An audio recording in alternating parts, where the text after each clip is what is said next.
Olho de Horus.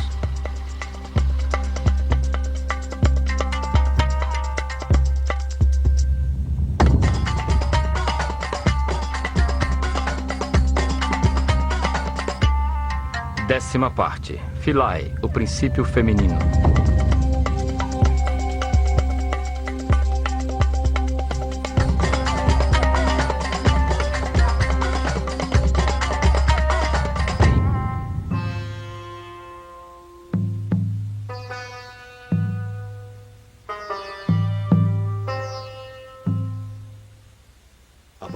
Aproveitando a extensão da ilha de Philae, dedicada desde tempos remotos ao culto de Ísis, a força feminina geradora da espiritualidade na consciência do homem, veremos como a mulher ocupava um lugar privilegiado na hierarquizada sociedade egípcia.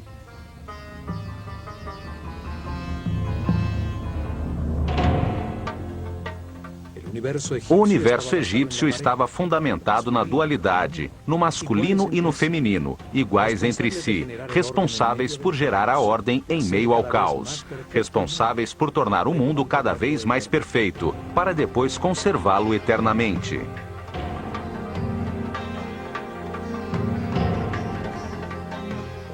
Os sacerdotes do Olho de Horus ensinaram a seu povo que o Deus único, o que está em todas as partes, tem uma parte masculina, a sabedoria com a informação absoluta, e uma parte feminina, a substância homogênea com o amor infinito.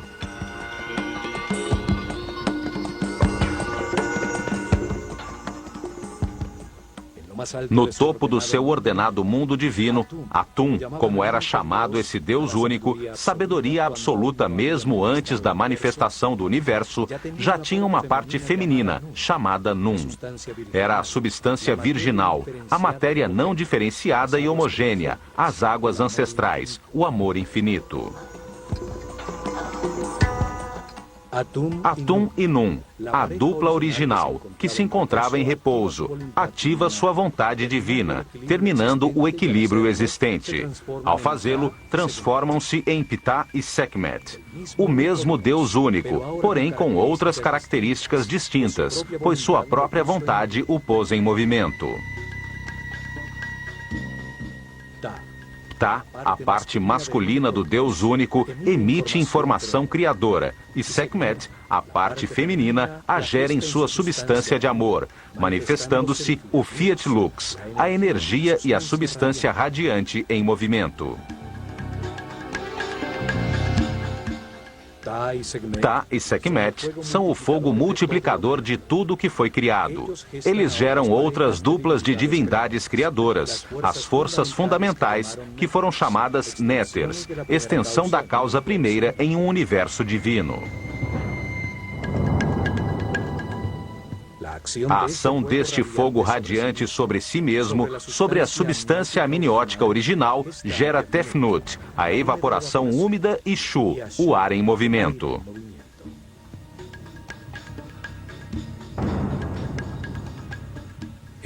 Esta dupla divindade, Tefnut e Shu, o vapor e o ar em movimento, ajudam a modificar o espírito original, tornando-o denso, fazendo com que se materialize ao ser acionado e gere uma nova dupla. Geb, a terra, e Nut, o céu. Desta forma, foram criados os mundos diferenciados no espaço, os reinos minerais sob forma de sóis e planetas, os sistemas solares e as galáxias.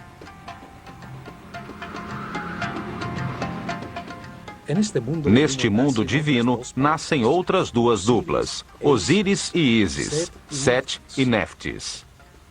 Estas duas duplas de forças fundamentais em oposição se encarregam do processo evolutivo de todas as formas materiais no universo para transformá-las novamente em espírito. Assim, pela ação das divindades criadoras, a matéria original se transforma. Diversas combinações matemáticas produzem diferentes estruturas vibratórias, fazendo surgir nos planetas o reino vegetal, estacionário, e o reino animal, em movimento.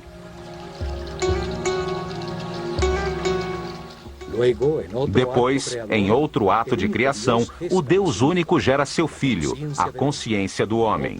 Outra dupla, desta vez humana, formada por um homem e uma mulher, e com capacidade de multiplicar-se.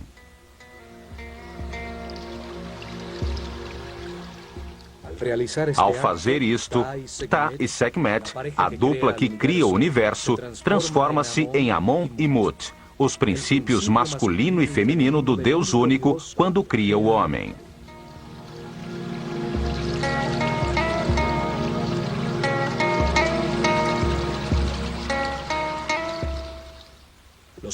Foram feitos à sua imagem e semelhança, com a capacidade de criar em sua mente, de modelar e construir. Tem livre-arbítrio, para que ao compreender os resultados de suas decisões, se tornem sábios, num processo evolutivo que leva muitas vidas.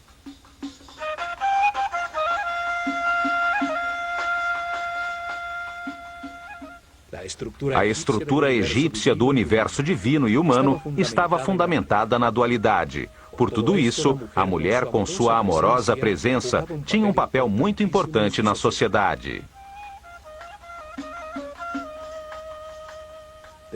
Desde a rainha do Egito que gera o faraó, às sacerdotisas dedicadas ao culto de Ísis e Hathor, e até a mais humilde mãe do mais simples trabalhador, eram respeitadas e consideradas iguais aos homens.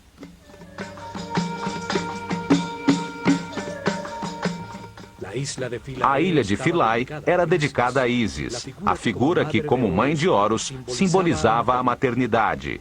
Ísis ocupava no coração dos egípcios o mesmo lugar que hoje ocupa a Virgem Maria no coração dos católicos.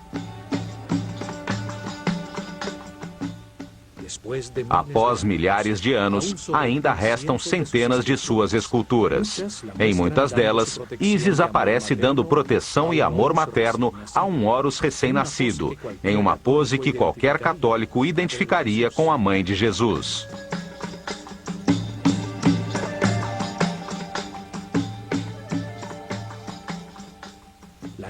A ilha recebia as iniciadas e sacerdotisas dedicadas ao seu culto em uma sociedade igualitária. Centenas de mulheres chamadas Henmuet Neter eram responsáveis pelo treinamento musical, cantos, bailes e pelo toque do sistro durante os rituais em todos os templos do Egito.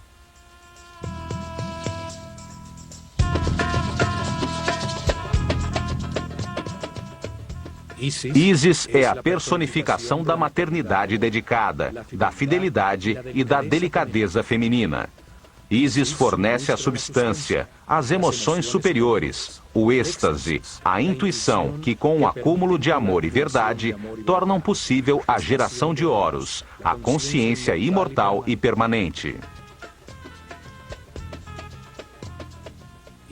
Ísis é a força que leva o homem à espiritualidade, em todas as suas reencarnações, enquanto vai abandonando aos poucos sua animalidade original e transformando-se em um ser respeitoso, flexível e sábio. Esse ser vai em direção à consciência permanente, simbolizada por Horus, seu filho imortal. Ísis é a matriz desta consciência permanente. Ela gera no mundo interior de todo homem as emoções superiores, conseguindo que eleve sua frequência de vibração. Ísis manda desde as dimensões superiores em direção à consciência, à inspiração que produz as ideias e que dão lugar às artes. Ísis impulsiona a busca e o reconhecimento de Deus. Impulsiona o caminho à espiritualidade, fazendo com que cada homem, livremente, em seu interior, possa sentir a emoção superior de adorá-lo e que o levará ao êxtase.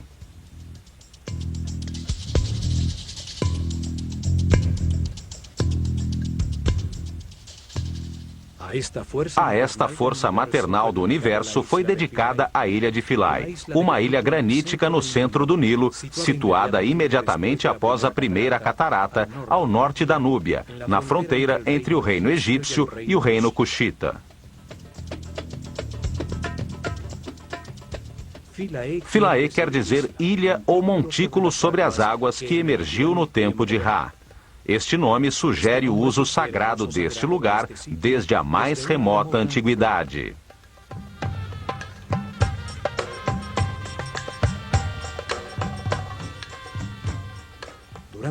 Durante milhares de anos, os belos templos ali localizados serviram como ponto de divulgação da cultura, da religião e da arte egípcia em direção à Núbia e ao Sudão.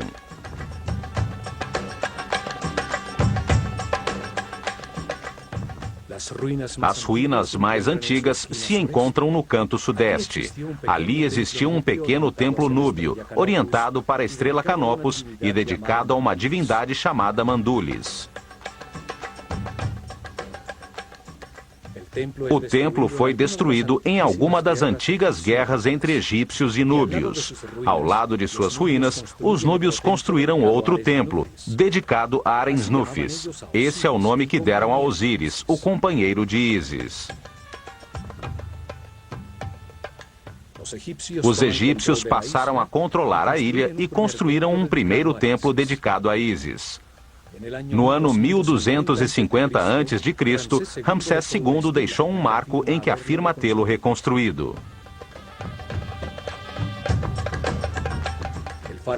O faraó Taharka faz o mesmo no ano 680 a.C. e 120 anos depois, no ano de 560 a.C., o faraó Amasis mandou talhar as imagens de seu pílono. 300 anos mais tarde, no canto sul, Nectanebo construiu um pequeno templo. No ano 250 a.C., os faraós ptolemaicos, herdeiros de Alexandre Magno, decidiram reorientar o eixo do templo em 21 graus, para enfocar novamente a estrela Canopus, que tinha se deslocado com o movimento do sistema solar. Os templos estelares eram desmontados e reconstruídos a cada 300 ou 400 anos para enquadrar a estrela que estudavam, pois o movimento do sistema solar pela galáxia a tirava da orientação dos pílunos.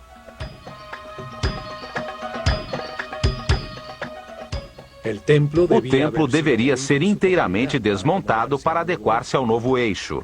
Mas nestes tempos finais, os ptolomeus estavam mais interessados na Grécia e Macedônia, por suas rivalidades com os outros reis helênicos com quem Alexandre Magno dividiu seu império.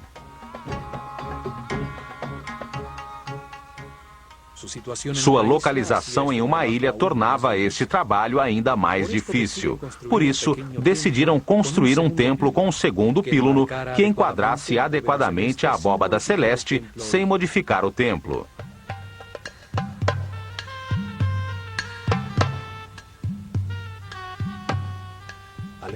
Alexandria tinha se tornado a capital do Egito e o grego seu idioma oficial. No ano 31 a.C., Cleópatra VII foi derrotada na Batalha de Actium. Com seu suicídio, o Egito caiu nas mãos de Otávio, que se converteu em Augusto, o primeiro imperador romano.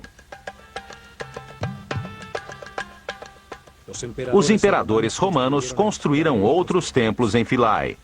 Trajano começou a construção de um pequeno templo que nunca foi terminado. Seus capitéis representam um feixe de papiros, sobre os que ainda se encontram uns cubos de pedra que nunca chegaram a ser talhados com a efígie de Hathor.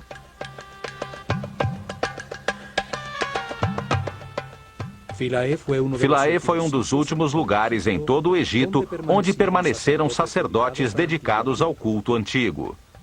Ali surgiram seitas gnósticas que mais tarde, com o nome de Rosacruzes, maçons e Illuminatis, manteriam em segredo os conhecimentos egípcios. No ano de 553 d.C., a ilha, um dos últimos bastiões do chamado paganismo egípcio, foi dedicada a Santo Estevão e à Virgem Maria por um decreto do imperador Justiniano.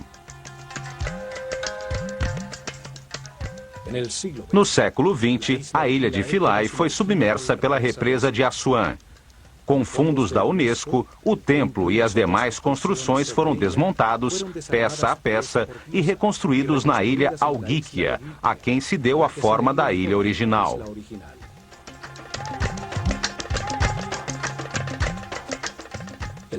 O templo foi orientado da mesma forma que o original. Norman Lockyer registrou o eixo do templo original aos 76 graus e meio sudoeste, com o intuito de focalizar os movimentos da estrela Canopus sobre o Polo Sul. Esta é a mesma estrela a qual estava orientado o templo de Edfu.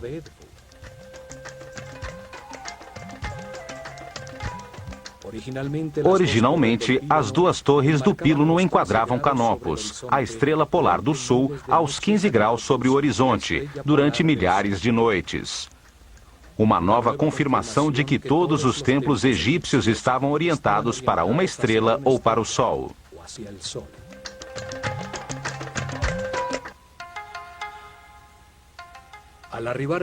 Do Nilo, já se vê a imponente construção, com os dois pílunos que formam o grande pátio interno e a extensa colunata que forma um pátio que termina em frente ao pequeno templo de Nectanebo.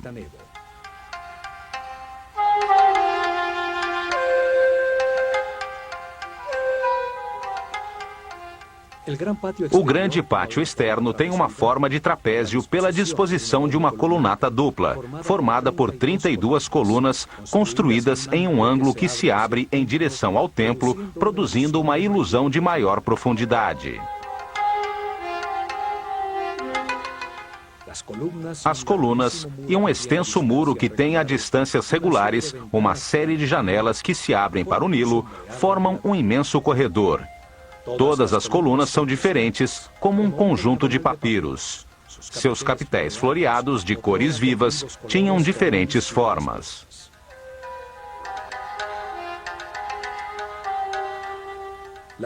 As mulheres se iniciavam como sacerdotisas nos templos dedicados ao culto das divindades femininas, como Ísis ou Hathor.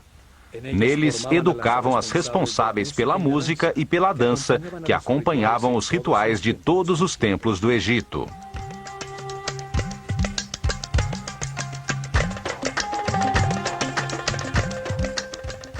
As mulheres dedicadas à música, chamadas de Shemayet, podiam também servir às divindades masculinas e também transformar-se em escribas.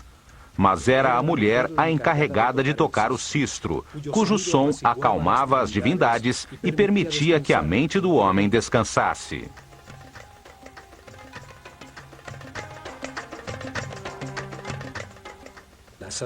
As sacerdotisas dedicadas a Hathor, divindade que representa a sexualidade feminina, o amor, a música, a dança, e cujas festividades eram de embriaguez, origem das festas dedicadas a Baco, tinham outras funções sociais. Elas traziam a fertilidade e ensinavam as artes do amor aos homens que iam casar, para que aprendessem a dar prazer à futura mulher.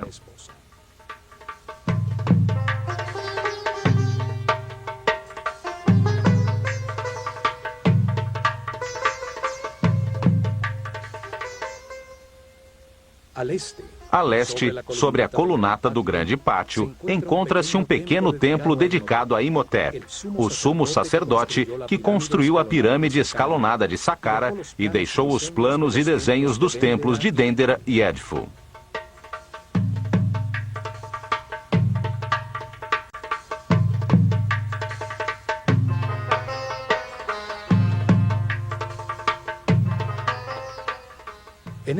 Neste primeiro píluno, assim como na maioria dos templos, está talhada a figura do faraó, neste caso, Ptolomeu XII, golpeando com sua vara de poder os chamados 9 inimigos do Egito.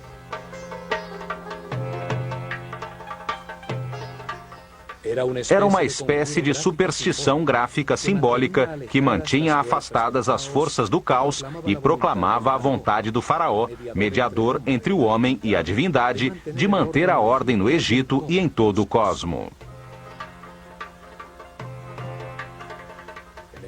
O confronto entre a ordem e o caos é uma mostra da maneira dual como os egípcios encaravam o universo.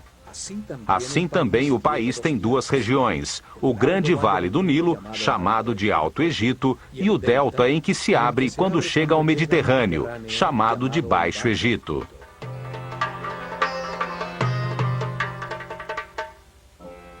O faraó unificava essa dualidade. Usava duas coroas para indicar seu domínio sobre essas duas regiões. Assim também unia o humano com o divino, pois seu corpo era tido como o molde que continha o Ka real, um espírito responsável pelo Egito que reencarnava de faraó em faraó.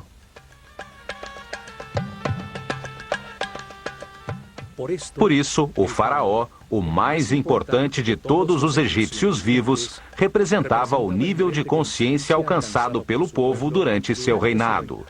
Era como um Deus menor, ao ser sempre a reencarnação do espírito designado por Deus para manter o Egito organizado.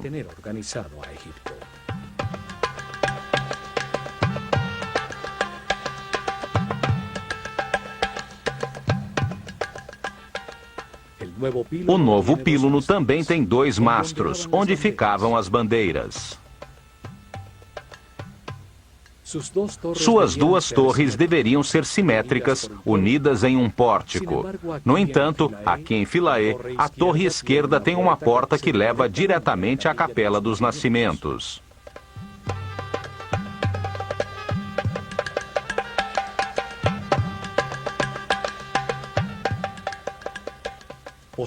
Posteriormente, no período da Iluminação Romana, um pórtico foi anexado ao primeiro píluno.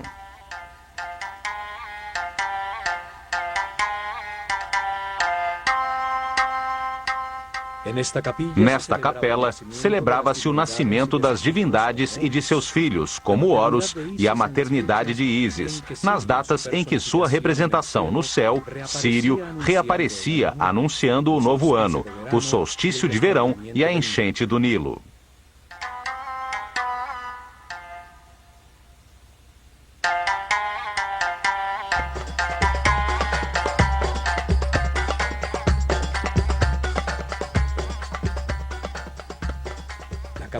A Capela dos Nascimentos, com suas colunas atóricas, substituiu o templo principal como observatório astronômico, antes dos romanos construírem as colunatas que dão forma ao pátio trapezoidal.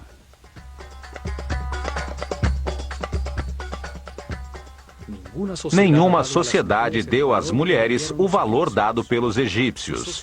Sua sociedade era igualitária. Isto se devia à sua concepção filosófica de Deus.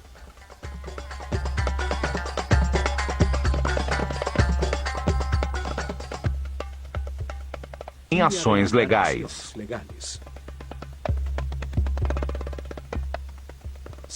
Não houve, no entanto, nenhuma mulher em função administrativa. Eram os homens os encarregados da manutenção da ordem. Era o faraó quem governava e eram homens os oficiais que administravam o império.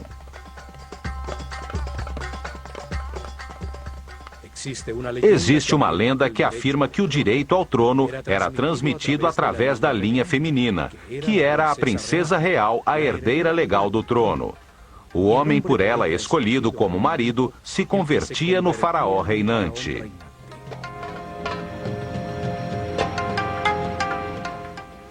Isto obrigaria todo rei, sem importar que fosse o filho de seu predecessor, a ter que legitimar seu direito ao trono, casando-se com sua irmã ou meio-irmã.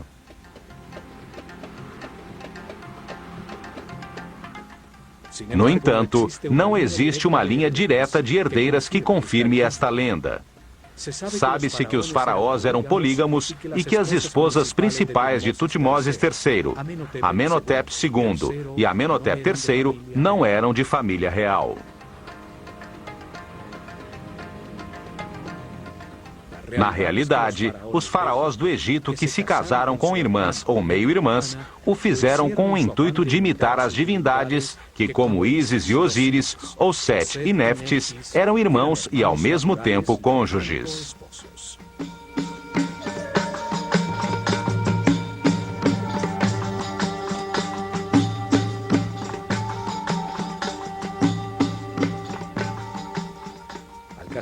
Ao casar-se com sua irmã ou sua filha, o faraó se distanciava dos súditos, que nunca se casavam assim, e se colocava ao nível das divindades, reafirmando seu direito divino de reinar.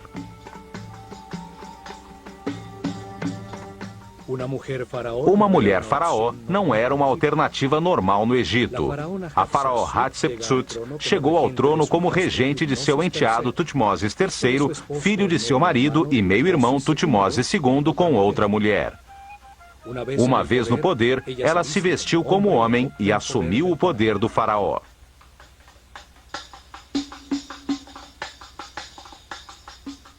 Após seu reinado, sua imagem como faraó foi sistematicamente apagada dos registros para eliminar da memória uma mulher que se apoderou do trono de forma imprópria. No entanto, suas imagens como rainha ainda continuam intactas.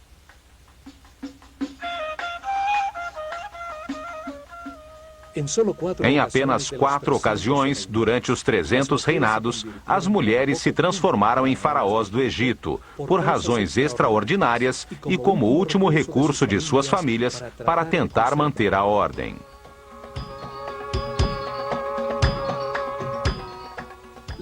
A primeira foi a rainha Nitiriket, que reinou ao final da 6ª dinastia, no começo do caos, que hoje se chama de primeiro período intermediário. A segunda foi Nefrusobk, em situação semelhante ao final da 12ª dinastia. A terceira foi Tausret, que reinou depois do caos causado por Moisés com suas 10 pragas, quando seu marido Sete II morreu afogado cruzando o Mar Vermelho. E a quarta foi Cleópatra, que matou seu irmão antes que o Egito se transformasse em província romana. Todas tinham em comum serem rainhas do Egito por terem se casado com o faraó e chegarem ao trono pela morte destes em circunstâncias extraordinárias.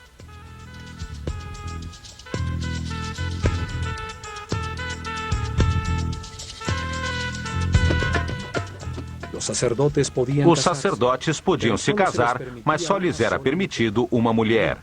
Os demais homens, incluindo o faraó, podiam ter quantas quisessem, ainda que a maioria optasse por apenas uma.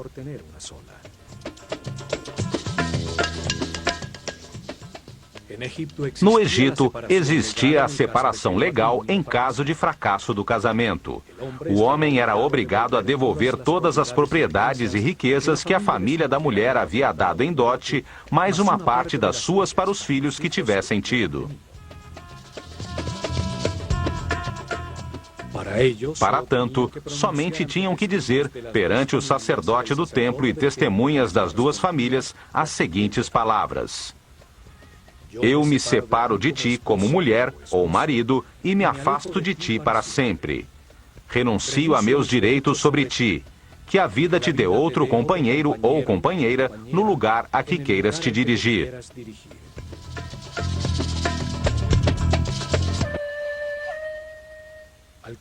Cruzando o novo píluno, chega-se ao antigo pátio das galerias, agora rodeado pela fachada original do templo, o corredor direito com suas 10 colunas e, ao lado esquerdo, a nova capela dos nascimentos.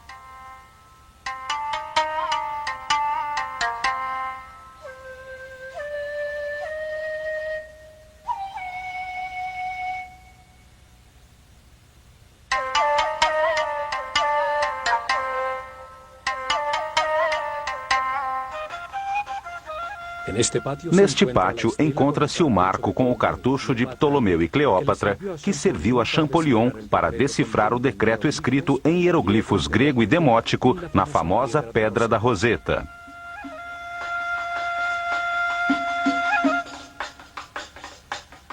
O decreto obrigava a render-se culto à pessoa do faraó. Como isto é interessante para entender os templos dos Ptolomeus, quando este templo foi restaurado, vamos dar um resumo a seguir.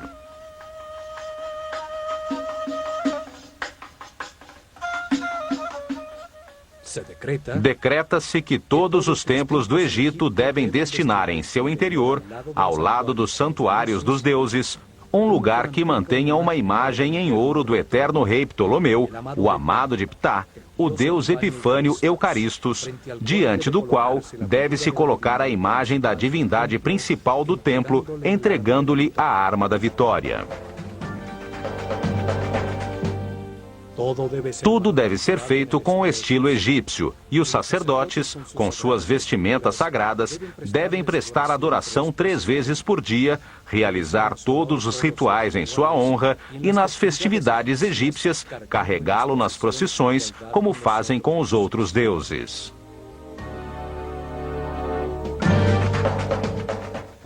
Para os sacerdotes egípcios, o homem é um animal, até poder controlar conscientemente as condutas automáticas geradas pelo instinto. As reações automáticas do instinto permitem aos animais e aos homens ignorantes procriar, manter e defender a vida.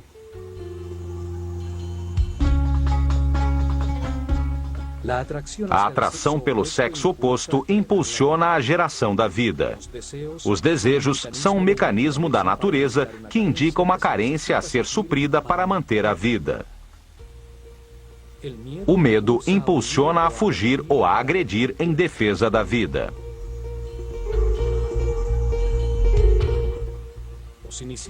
Os iniciados aprendiam que os instintos são uma limitação para a realização espiritual superior.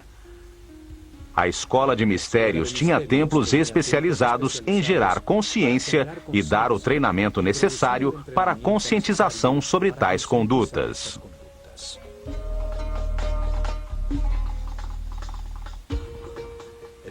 O instinto de agressão era controlado em templos como Kom-Ombo. Ali, os medos eram superados pela compreensão de que nada há a temer, que a morte é apenas um passo para outra vida. Aprendia-se que o medo apenas desperdiça a energia vital necessária para que se atinja a paz interior.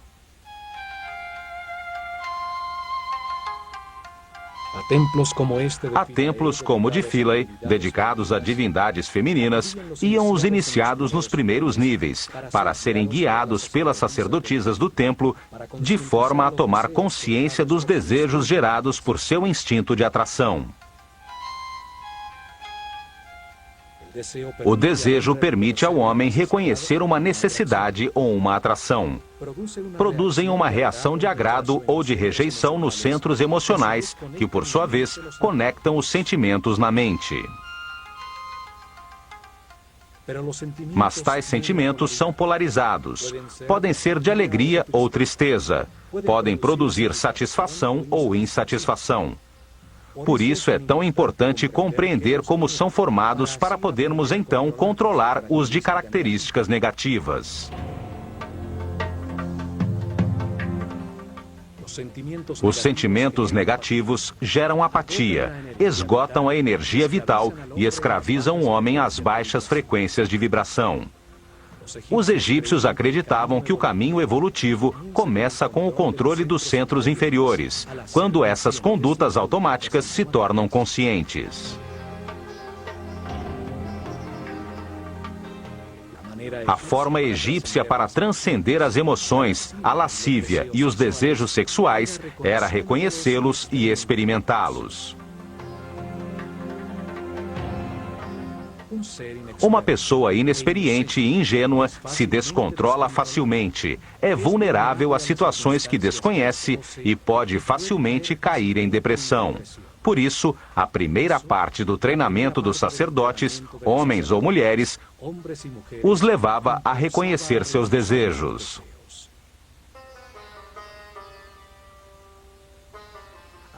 Aprendiam que, ao ativar os centros inferiores e os sentimentos através do amor e da compreensão, o resultado para a mente é sempre de paz, harmonia e felicidade. O templo era considerado pelos sacerdotes como um modelo do mundo no momento inicial da criação. Nesse momento, Deus manifestou o universo, emergindo um pequeno monte de terra das águas do caos, de forma similar ao que acontecia quando as águas transbordadas do Nilo se retiravam todos os anos, permitindo que o Deus Criador aparecesse trazendo vida nova ao país. O acesso através de uma escadaria externa fazia com que o santuário se transformasse no montículo da criação, onde Ísis, a divindade deste templo, se manifestava dentro da estátua que a personificava.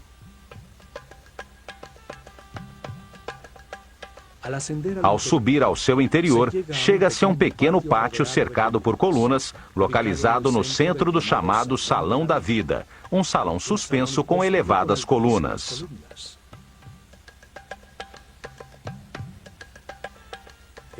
Este salão suspenso em frente aos espaços interiores do templo representa o pântano no montículo original da criação, onde crescem as plantas e papiros simbolizados pelas colunas do templo.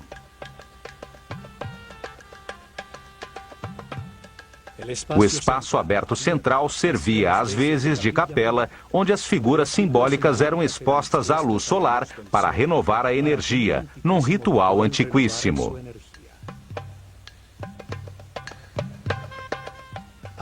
Aqui era homenageada a bondade do Sol por criar e sustentar o mundo, para renovar de energia as forças criadoras, as que impulsionam o processo evolutivo na consciência do homem, que devolverá a matéria a Deus.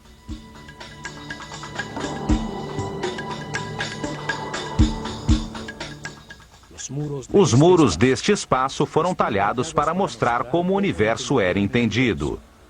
Vemos também outras talhas de numerosas cruzes cópticas, marcas da nova filosofia que chegou ao Egito quando Philae se transformou numa igreja católica.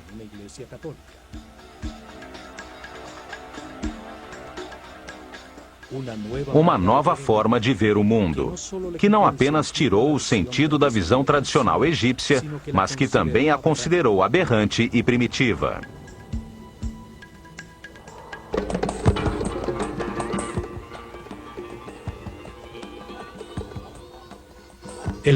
O Salão da Vida, ou Per Ankh, servia como um escritório, onde eram escritos, copiados, editados e armazenados os textos sagrados. Ali eram feitas em papiros as ilustrações mestras que deviam ser talhadas nos muros do templo.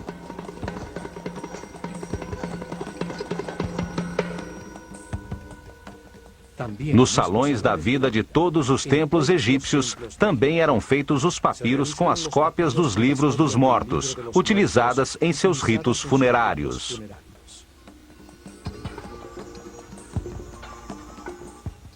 A Casa da Vida era o centro de ensinamento do templo. Teologia, arte, ritualismo, magia, astronomia e medicina eram aqui ensinados. A biblioteca, com os textos armazenados, serviu como modelo para a Biblioteca de Alexandria.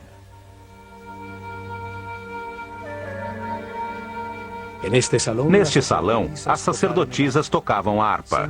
Eram entoados os cânticos e feitas as músicas que acompanhavam todos os ritos religiosos. Os egípcios acreditavam que a música tinha uma origem divina.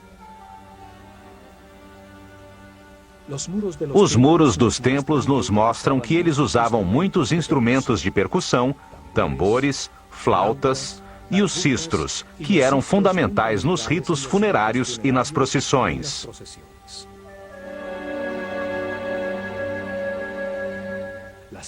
As danças, as músicas e os cantos estimulavam o Criador para que a fertilidade não fraquejasse, evitando assim que o cosmo retornasse ao caos.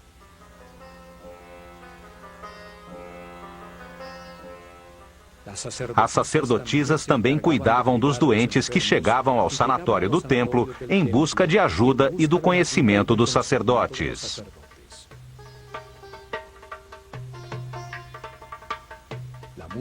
A música era usada como instrumento de cura espiritual e material, e as notas musicais eram usadas como medida entre a Terra e os planetas.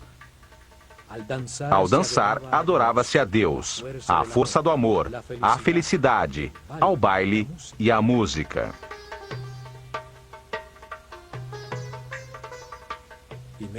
Em seguida, tem-se acesso ao Salão das Aparições, que neste caso não é suspenso, com o tradicional salão aberto para o exterior para receber as oferendas do povo.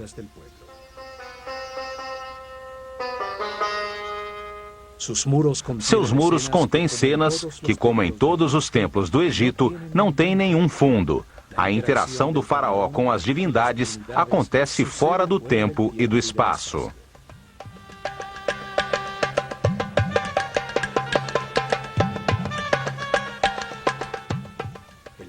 O templo era o cenário onde se representavam os diferentes rituais de forma dinâmica, em meio ao som musical das vozes e instrumentos, o recitar das palavras dos ritos, o cheiro de incenso, em louvor à divindade, para conseguir seu apoio na continuação do universo organizado.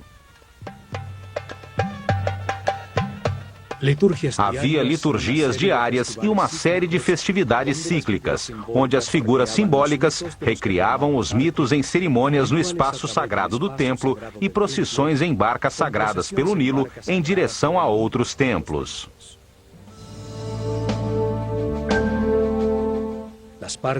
As diversas partes que formavam o templo eram, acima de tudo, funcionais e demonstravam a forma como os sacerdotes egípcios entendiam o universo. Ali, o rito lhes dava o poder, legitimando a ordem social de sua civilização. O rito gerava e organizava essa ordem social.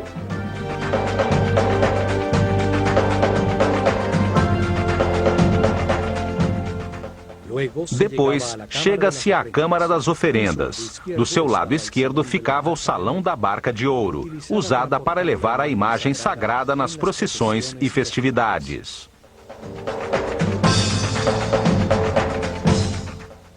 Saía da antecâmara uma comprida escada reta que levava ao terraço do templo, onde se realizavam as cerimônias e os registros do céu, assim como nos outros templos do Egito.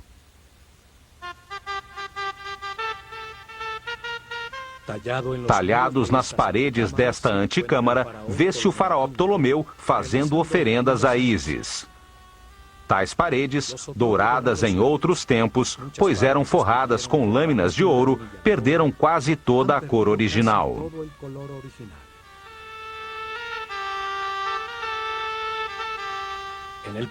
No ponto central do templo estava o Santuário de Ísis, que continha em seu interior um altar de granito com a imagem de ouro da divindade.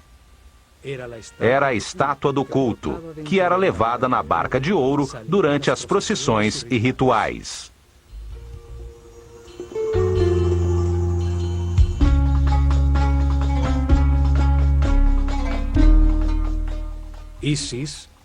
Ísis, a Virgem Mãe Egípcia, que concebe Horus de forma imaculada, tem sobre a cabeça um trono, uma cadeira simbólica sobre o chakra da coroa, onde se sentará a consciência permanente de todo homem e que reinará para sempre.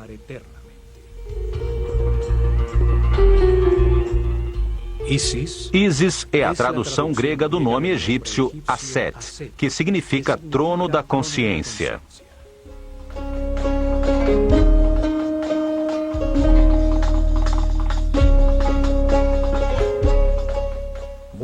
É muitas vezes representada com um abutre sobre a cabeça, no qual se apoiam uns chifres de vaca sustentando um disco dourado. O abutre dedica-se tão somente às suas crias. Transforma em seu interior as substâncias em decomposição, transformando-as em alimento, em nova vida.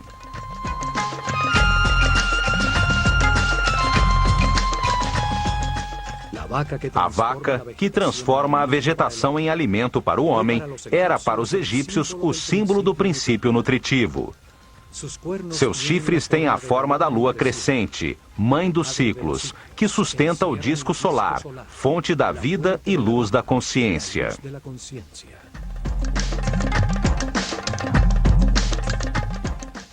Este santuário simbolizava o respeito que os egípcios tinham pela maternidade, um respeito baseado na busca da ordem e do equilíbrio.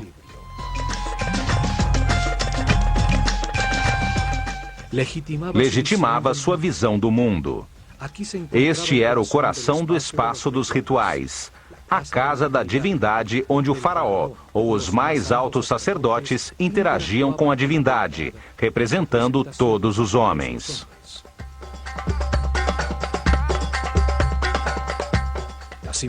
As imagens talhadas da divindade permitem que torne a viver na mente de todos os que a observam, fazendo com que participem simbolicamente de seus rituais e compartilhem suas oferendas.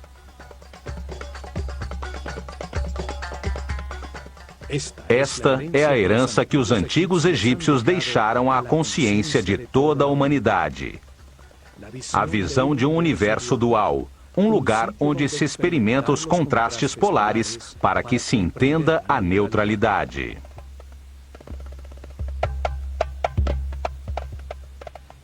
Uma escola desenhada por Deus de forma perfeita, para transformar por sucessivas reencarnações um inocente em sábio, um animal em super-homem, graças à experiência adquirida a partir de suas próprias decisões.